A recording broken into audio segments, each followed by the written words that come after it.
Welcome back, Aces, to another X-Wing Battle Report. I'm Brian. And I'm Matt.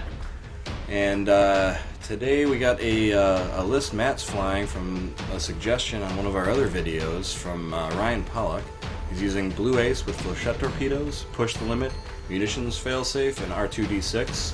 Versus Brian's Syndicate thugs with TLT and Unhinged Astromech, and Rogue underplayed ship, Emon Azzameen with Andrasta title, a whole pile of bombs, and a Flachette cannon. Yeah, it's a really solid, really solid build for Emon that I've been trying out a few times. I'm not a big fan of bombs or expendable munitions at all, really, but I think on the on Emon, he really makes the best use of all of the bombs. Being able to deploy them with the 3-turn is huge. Yeah, lets you do a lot of weird things. You're almost which you'll see here. To put them where you want. And I think anything with 2 TLT Y-Wings is a pretty solid build, especially with something as durable as a fire spray.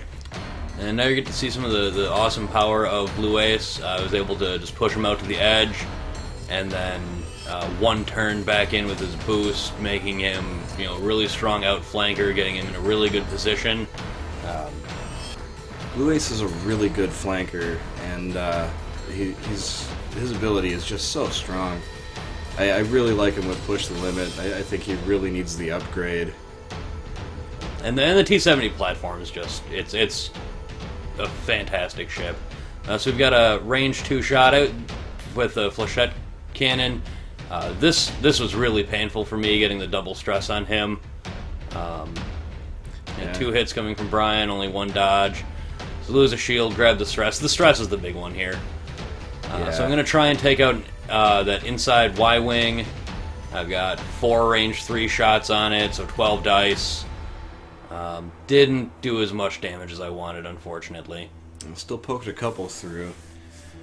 Really wanted Emon to get that second stress on Blue Ace, really restrict his movement. I think having the Flachette cannon on him makes a really good abuse of his ability to drop those bombs. Being able to predict where your opponent has to go is really solid when you're trying to plan out where those bombs are going to go. Yeah, no, it's huge. So I get 4 damage in on that Y-Wing, which is about what I expected, a little bit less than I was hoping for. I was really hoping to sneak a crit through, but we got the return TLT shots. Misses the first one on Blue Ace. I dodge out of the second one, so I'm kind of happy I whiffed that opening shot. And the B-Wing's defense die just isn't enough to take 2 shields off of one of them. It's a lot of plink damage you got to do to chew through 3 B-Wings with TLTs. Yeah, so I'm banking in to get line on the Andrasta. Barrel rolled out to make kind of a net for the Y-Wings, figuring if he moves forward, he's going to bump, minimizing his shots. Going to get all my guys at range 1, so he can't shoot me with the TLT. Worked pretty well. In hindsight, I kind of wish I had focus on them, but I wouldn't have had the shots if I wouldn't have barrel rolled there. So no, it wasn't a bad choice. I kind of expected your B-Wings just to dirtle one forward and take the shots on the TLTs, but I don't think it was a bad maneuver. This gives me a better line for a K turn in the subsequent turn, but we'll see how that pans out momentarily. Yeah. Not a bad maneuver, but it was kind of interesting. So I suck it up and keep the 2 stress on Blue Ace. Moving in a position to remove one of the stress was just going to get him shot and not in a good range band for the next turn. Didn't expect this 4 straight from the Andrasta here, which is going to put this very bothersome proximity mine directly in front of Blue Ace and my B-Wings. I honestly wish it would have just hit Blue Ace here instead of dropping in front of him, but you can see it's just in the worst place possible. Right where it needs to be. No, it's beautiful. It was a beautiful bomb drop. So I decided to play it a little greedy here, much to my detriment. I take the range 3 shot, hoping the 2 B-Wings would be able to take care of that Y-Wing that's damaged. but doesn't quite pan out for me. It wasn't a horrible decision. I mean, you got 8 dice going at that.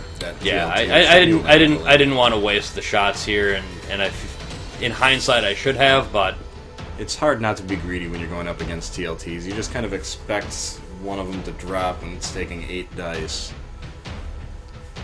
The last roll was one single crit, which he dodged out of. Nimblest Y-Wing. Nimblest Y-Wing. So you got the range 1 shot on that B-Wing. Some range 3 into Blue Ace. That TLT damage in there. Which picks up some damage on him. So with the damage on him, it makes it very crucial for me to avoid going over that proximity mine.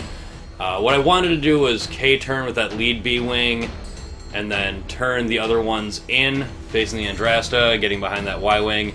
I couldn't risk not going over the template, just with where everything was, so that lead B-Wing soaks the proximity mine, and the other two kind of just follow suit on the turn. It's not a bad choice, because that proximity mine is almost guaranteed to just take out Blue Ace. Yeah, no, not with 2 hull remaining and no integrated. Again, that's the only thing I would change on this list, really, is the munitions failsafe for integrated Astromech. Like I said in the last video for this list, the 1 extra hull point, being able to remove a blinded pilot or a double damage when you need to is huge. And then with preventing like K-turn and that weird bump, that 1 B-Wing kind of just has to turn to the side. Possibly eventually put pressure on this Y-Wing. Honestly, I wish I would have turned the other way and just kept my guns facing the same direction, but I didn't expect this Y-Wing here to live as long as it did. Yeah. So, big 3 forward. Didn't think I'd have the angle on the 1 bank, so I didn't want to risk it. I probably could have and gotten shots, but I wanted him far away from the Andrasta. I didn't want to take another 4 dice rear arc shot. And this is beautiful here. Brian dropping a proton bomb after before he moves. Again, you can see the power of that 3-turn bomb deployment. Lands directly under that B-Wing, and it's going to be in range 1 to do damage to 3 ships there, which is huge. So, just absolutely devastating on that ship.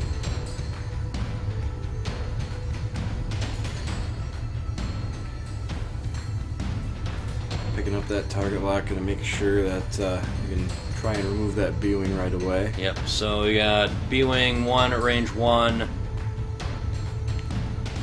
Blue Ace at range 1, respotting that. So the guy under the template takes a double damage, putting him down to 2 health. B-Wing on the left takes the crit. His turns are red. I don't remember what it's called off the top of my head. Same with Blue Ace, so pretty big damage swing. Even through the asteroid, that A B-Wing is toast, so.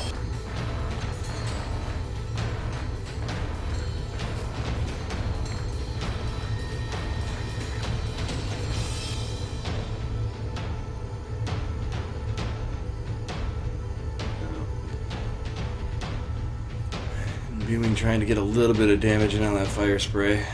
He's got a lot of work to do yet. And he's losing buddies left and right. Yep, so Blue Ace is out of range of the first TLT, so he's popping into the B-Wing. Does 1 shield, which is really all you can ask for. Other TLT coming into Blue Ace, which with the crit and the stress not being able to take actions, removes him from the field.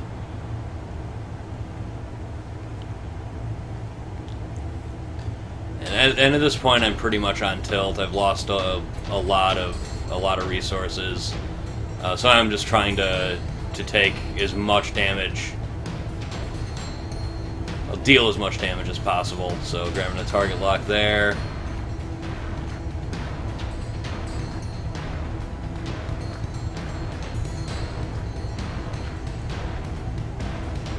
Being able to pass off initiative to you at the start of the game, being able to limit your your B-Wings, what they can do with that barrel roll, I think was pretty key.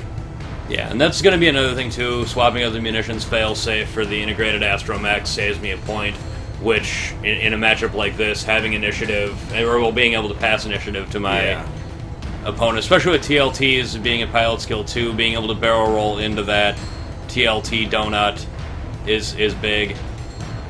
I picked up a little bit of damage on the Andrasta as it's out of arc of that, or the B-Wing's out of arc and fresh on the side.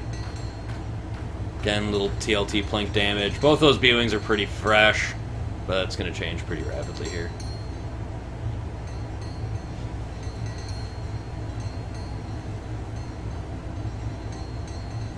In any other game, that one turn would have been beautiful, slotting right in there, not bumping, but at this point, that B-Wing's down to, I think, like 3 hull.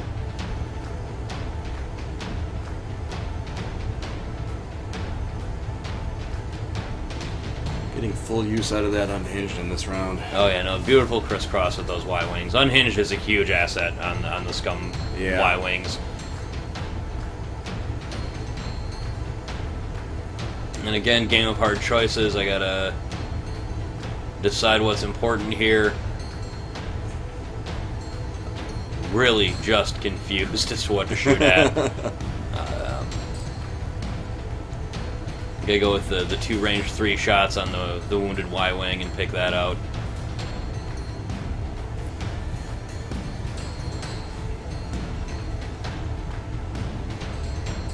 No, you go for the 2-hull Y-Wing. No, it's the right call. Yeah. Hoping to kill it in 1 shot, but it took 2. He's off the board. He's still getting his shots out, though. He didn't spend that focus token. I thought you did. That guy was he pretty much had it. Yep.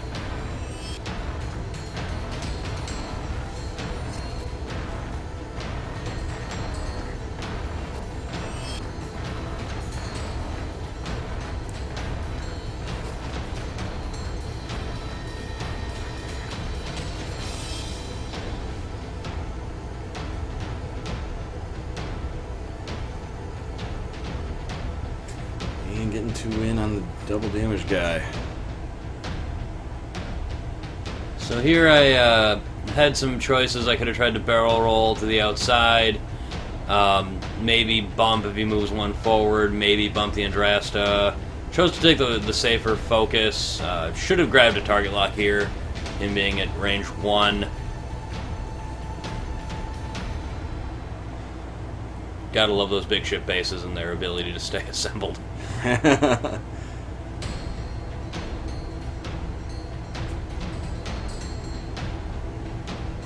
He's in 4 of his remaining 5 hull.